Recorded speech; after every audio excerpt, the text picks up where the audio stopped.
Hello guys, welcome back to your YouTube channel SK study. मैं हूं आपका educator SK Mishra और यहां पर लेके आए हैं आप सभी के लिए जो कक्षा 12वीं हिंदी का 22 फरवरी का पेपर है। इसमें आएगा संस्कृत का गद्यांश और पद्यांश। हम बात करेंगे सर संस्कृत का गद्यांश पद्यांश कैसे हल करना है, वो तरीका क्या अपनाना है ताकि गुरुजी हम 14 नंबर गेन कर पाए। जी हाँ, ये आपके पेपर में देखेंगे तो 14 नंबर का पूछा जाएगा। 14 नंबर का सर कैसे? संस्कृत का गद्यांश सर 7 नंबर का पूछा जाएगा, संस्कृत का पद्यांश सर 7 नंबर का।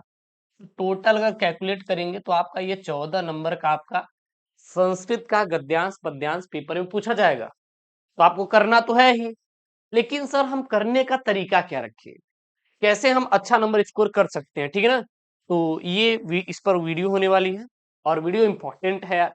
वीडियो को एक बार अपने दोस्तों के साथ शेयर करना है और चैनल को सब्सक्राइब नहीं किया तो चैनल को सब्सक्राइब कर लेना है। देखिए 2 दिन से थोड़ी सी क्लासेस कम आ रही थी, 5 क्लासेस आ रही थी बिकॉज क्योंकि यार एक रिलेटिव थे उनके यहाँ शादी पड़ गया था, मैं चला गया था वहां पे। तो दिन इसलिए क्लासेस नहीं आ पा रही थी, लेकिन अब आज से कल से कोशिश करेंगे 10 क्लास में दूंगा, 10 क्लास, क्योंकि अब आपके पास आज हमारी 14 तारीख वैसे ही हो गई, ठीक है? और 14 छह 20, 14 क्या 15, 5 दिन और बचे, 5 और एक 6 दिन बचे हुए हैं। और इसी 6 दिन में बेहतरीन तैयारी मैं आपको करवाऊंगा।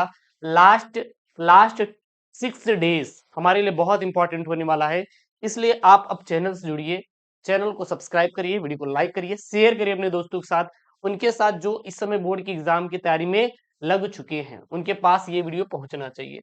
देखिए जो संस्कृत का गद्यांश पद्यांश है, आप यूपी बोर्ड से छात्र हैं तो आप हिंदी पे कमांड बनाते हैं, फिजिक्स केमिस्ट्री भी कमांड बनेगा सर, बायोलॉजी भी, लेकिन इंग्लिश और संस्कृत का जो गद्यांश पद्यांश इसमें हमें काफी हार्ड होता है पेपर। तो यार हम थोड़ा स्मार्ट तरीके से भी चीजों को सॉल्व कर सकते हैं। सर हाउ, कैसे? देखिएगा, सबसे पहले आपको इंप्रेशन डालना है एग्जाम के ऊपर। ये खंड लिखकर, जब भी खंड लिखे भाई इतना चपुआ खंड लिख देना कि देख कर एकदम करिजवा हरिहरा जाए, अरे गुरुजी एकदम चपुआ लिखे हैं एकदम, गुरुजी एकदम एग्जामिनर चाचा मस्त हो जाएगा, ठीक है ना? उसके बाद ये प्रश्नोत्तर संख्या भाई साहब छाप देंगे। अब 8 का क हमेशा और हमेशा, ये प्रश्नोत्तर संख्या जो 8 का क होता है ये संस्कृत का गद्यांश ही होता है और 8 का ख संस्कृत का पद्यांश होता है। तो आप प्रश्नोत्तर संख्या 8 का क हमेशा डाल देंगे, ठीक है ना? ठीक है गुरुजी। उसके बाद सीधा प्रश्न उतारिए, क्योंकि वैसे भी कुछ बच्चे ऐसे होते हैं जिनको ये आता नहीं, तो क्या उतारेंगे? वो प्रश्न को उतारेंगे। अब लिखेंगे यहाँ पे दिए गए संस्कृत गद्यांशों में से किसी एक का ससंदर्भ सहित हिंदी में अनुवाद कीजिए।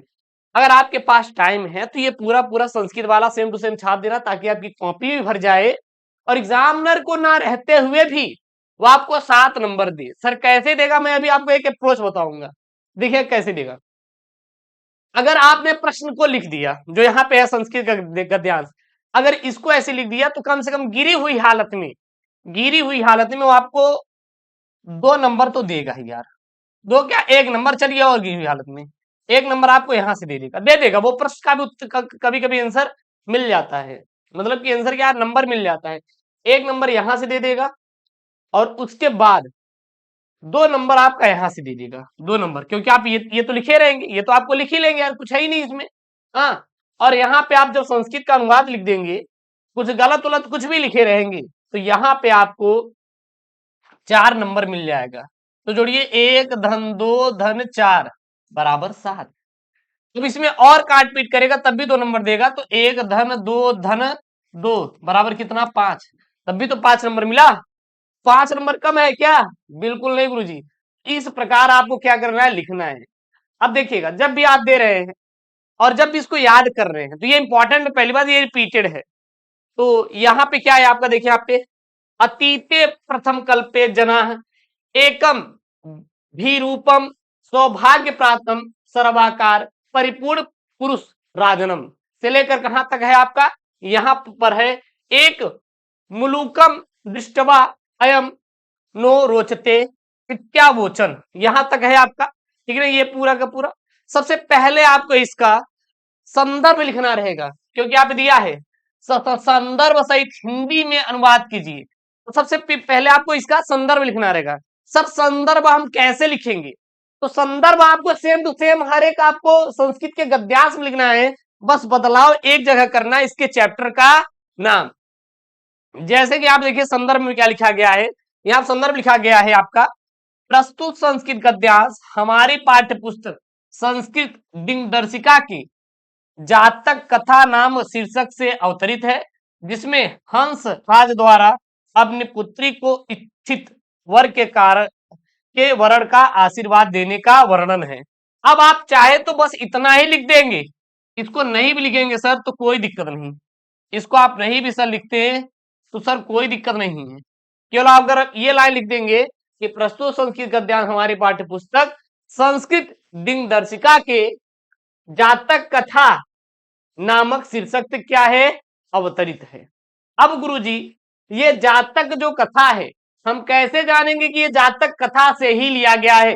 जब भी जातक कथा आपका चैप्टर लिया जाएगा गद्यांश, तो वहां पे राजा शब्द का जरूर से जरूर वर्णन किया जाएगा। देखिए राजा शब्द आया है, राजनम राजनम कुर्वन शब्द आया है यहाँ पे, ठीक है ना। तो यहाँ पे कहीं ना कहीं आपको क्या दिखेगा, राजा शब्द दिखेगा। देखिए यहाँ पर भी आपका राजा शब्द आया हुआ है, तो जब भी ये आपका लिया जाएगा तो वहां पे आपको क्या दिखाई देगा, वहां पे कोई ना कोई आपको ऐसे शब्द जरूर दिखाई देंगे जिससे आप जान पाएंगे कि ये जो संस्कृत का भाई साहब गद्यांश है ना, ये यहां से लिया गया है, ठीक है ना। जस्ट सेकंड, आई थिंक आपको धुंधला दिखाई दे रहा है।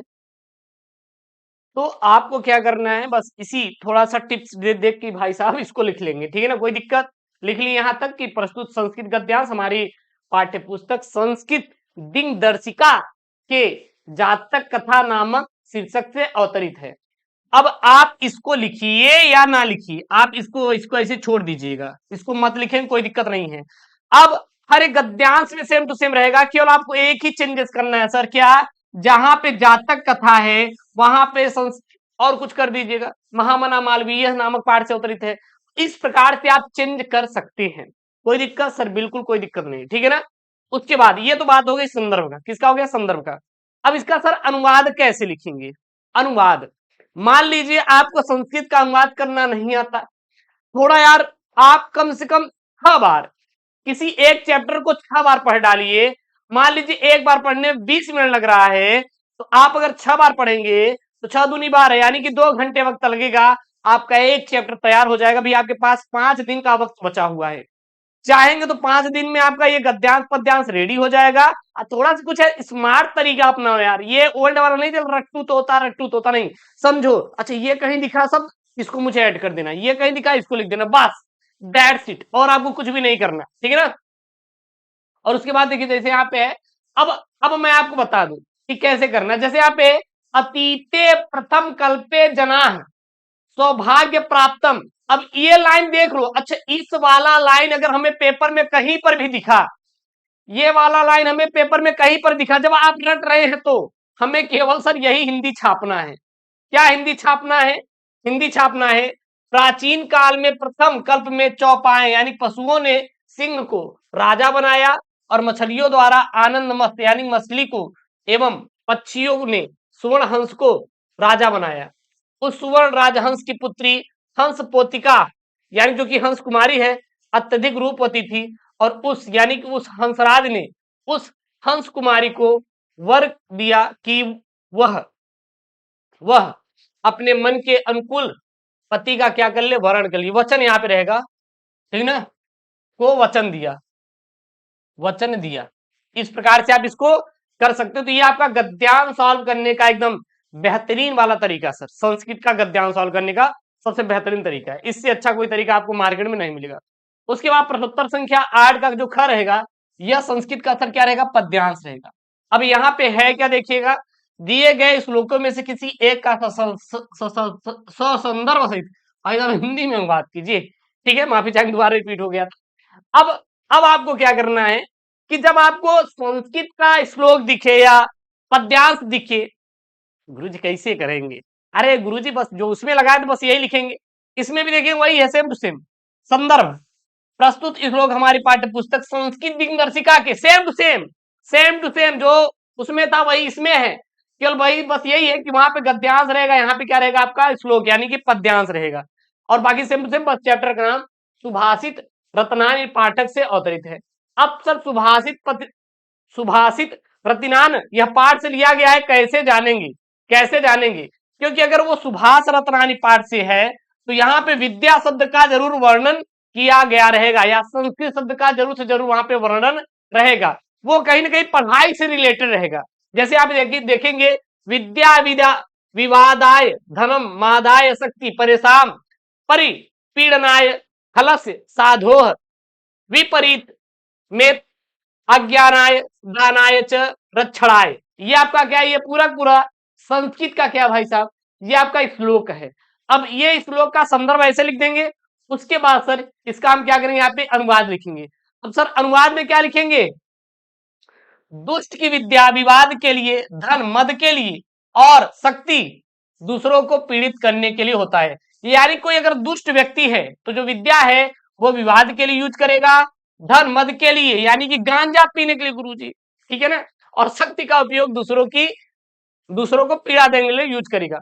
और इसके विपरीत अगर कोई सज्जन है तो सज्जन की विद्या ज्ञान के लिए यूज किया जाएगा, धन दान के लिए यूज किया जाएगा, और जो शक्ति है यह दूसरों की रक्षा के लिए किया जाएगा बस। और आपको कुछ भी अलग से लिखने की छापने की जरूरत नहीं है। अगर ये आप टिप्स थोड़ा सा अपना लेंगे भाई तो आपको कम से कम 14 नंबर है तो 8 नंबर 7 नंबर दोनों मिला के कहीं नहीं गया है, इतना तो ला सकते हैं ना। अब वो बच्चे तो बिल्कुल ऐसा कमेंट नहीं करेंगे कि गुरुजी आपने ये वो, तो देखो टॉप नहीं कर सकते, लेकिन हाँ नहीं आ रहा है तो जो मैं यहाँ पे तरीका आपको बता रहा हूं, अगर ये आप फॉलो कर लेते हैं तो ये है कि आप कुछ न कुछ नंबर यहाँ पे 50 से 70% नंबर आप खींच सकते हैं। जैसे अगर वो चीज आपका है 40 नंबर का, 50 नंबर का, तो दिन वहां से कम कम आपको 30-40 नंबर तो मिल जाएंगे ना, इतना तो सही है ना। नहीं करने से बेहतर है आप करके आइए और कुछ नंबर गेन करके आइए, क्योंकि बूंद बूंद से जब घड़ा भरता था, लेकिन अब सर बूंद बूंद नहीं, पूरा हमें क्या गुरु जी पाइप भी डालिए सबमर्सिबल का और वहां से गुरु जी घड़ा क्या पूरा टंकी भरना है ना। तो ठीक है वो भरा जाता है, लेकिन हाँ प्रश्न को करेंगे तो आसानी से हो जाएगा, चिंता मत करिएगा, बिल्कुल चिंता मत को चिल मारो, मैं हूं ना।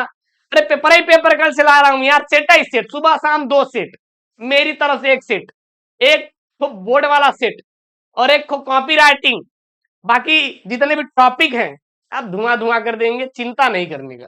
केवल हाँ आपको चैनल से जुड़े रहना है, चैनल को सब्सक्राइब करने का।